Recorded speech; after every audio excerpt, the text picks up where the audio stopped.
This is Mike with How to Wargames, and you're watching part 3 of my How to Play Warcry series. Next up, we're going to learn everything we need to know about objectives and treasures.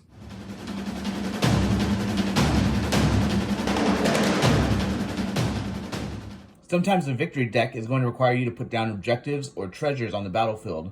So let's get started with how objectives works first. So let's look at an example of victory condition that will require objectives. For this victory condition drawn and quartered, each player will take turn in placing 2 objectives. These objectives have to be more than 3 inches horizontally from the center of the battlefield and more than 4 inches from the battlefield edge or any other objective. So let's take a look at how that would set up. So this means we wouldn't be able to place an objective within 3 inches of the center or within 4 inches of any of these battlefield edges. So this is an example of how the objectives could be placed. More than 3 inches from the center, more than 4 inches from any board edge, and more than 4 inches from each other. Okay, so a player will gain control of an objective if they have more of their fighters within 3 inches of the objective measuring from the center than their opponent does at the end of a battle round. Now let's say that it's the end of the battle round and we're going to measure to see who controls this objective. So we can see that this unit was within, this unit is within, and this unit is within. The Corvus Cabal have 2 units and the Untamed Beast has 1. Therefore, the Corvus Cabal would control this objective. It is also important to know that an objective will remain under a player's control until an enemy unit gains control of it. This means once you've ended a round and gained control of an objective, the next round you could potentially move away from that objective but still have control of it. Although this could be a little bit risky, as leaving an objective unguarded could easily allow an enemy fighter to move in and seize control of it.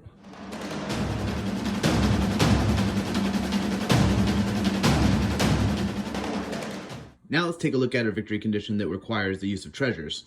In this victory condition, the prize, 1 treasure is placed within 6 inches of the center of the battlefield, and at the end of the 3rd battle round, whichever player has a fighter carrying the treasure wins the battle.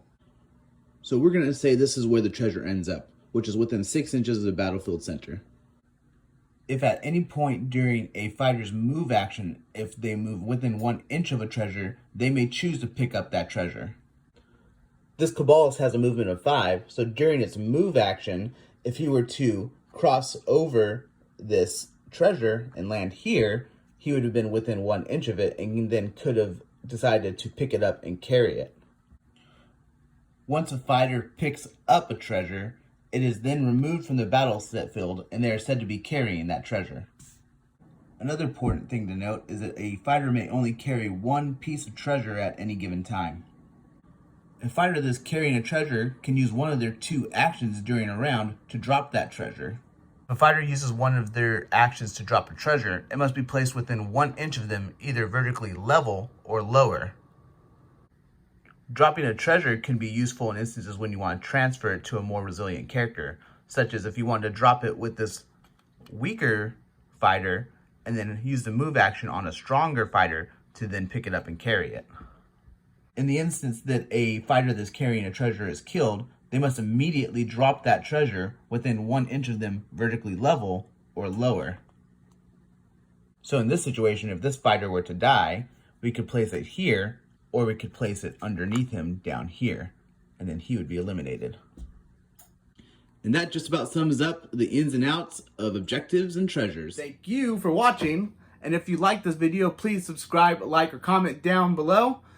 Next up, we're going to talk about battle rounds and phases, so you can find a link to that video in this video's description. Thanks again, and bye.